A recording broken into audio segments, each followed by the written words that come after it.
आज हम लोग सीखेंगे कक्षा 10 की मैथमेटिक्स में समांतर श्रेणी एपी। इसमें हमें कभी कभी दिया होता है ए दिया होता है, डी दिया होता है, तो मुझे पूछ लिया जाता है पांचवा पद कितना होगा, दसवां पद कितना होगा, आठवां पद कितना होगा, ये सब। तो मान लीजिए हमें पहला पद दिया है, यदि हमें दिया हो पहला पद, मान लीजिए ए है, सार्वांतर, ये प्रथम पद है, प्रथम पद ए तथा सार्वांतर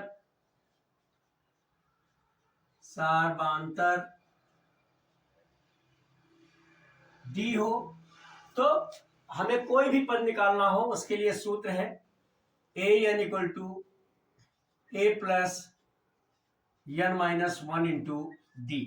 ये सूत्र है।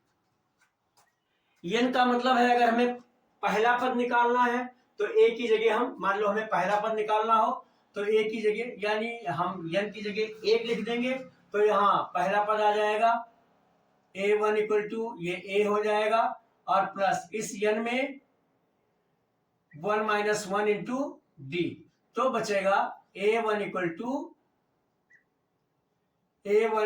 टू ए। इसी तरह से ए टू निकालना हो तो ए एन की जगह हम टू लिख दिए हैं, तो यहां हो जाएगा ए प्लस एन माइनस, अरे एन की जगह हमें दो लिखना है तो टू माइनस वन और इंटू डी। इस तरह से ये आ जाएगा ए टू हमारा आ जाएगा, जो दूसरा पद होगा वो ए प्लस डी आ जाएगा। अब इसी तरह से एक सूत्र है, अगर हम ए थ्री निकालना हो हमें तो ए प्लस टू डी हो जाएगा, और इसी तरह से अगर हमें चौथा पद निकालना है तो ए प्लस थ्री डी हो जाएगा, और इसी तरह से कोई भी हम एन पद तक निकालेंगे तो ये a n equal to n plus n minus one into d. ये हमारा फार्मूला है समांतर श्रेणी निकालने का। समांतर श्रेणी का कोई भी पद निकालना हो या कोई श्रेणी समांतर श्रेणी में है या नहीं है, इसे जानने के लिए हम ये भी देखेंगे कि पहले पद में से दूसरा हमें डी निकालना, पहला पद ले लेंगे फिर हमें डी निकालना है।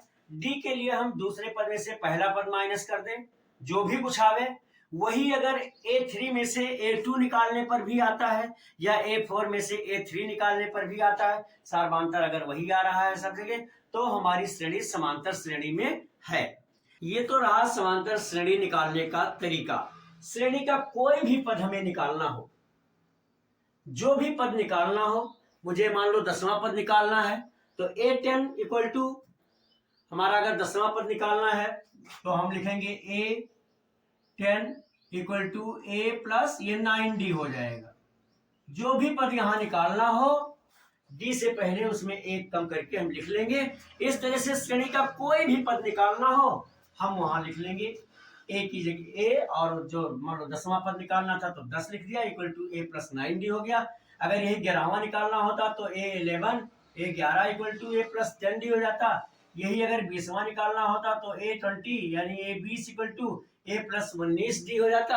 इस तरह से श्रेणी का कोई भी पद निकालना हो, अगर मुझे प्रथम पद पता है और सार्वांतर डी पता है तो आराम से हम पूरी श्रेणी बना ले जाएंगे, चाहे जहां तक भी हमें निकालना हो।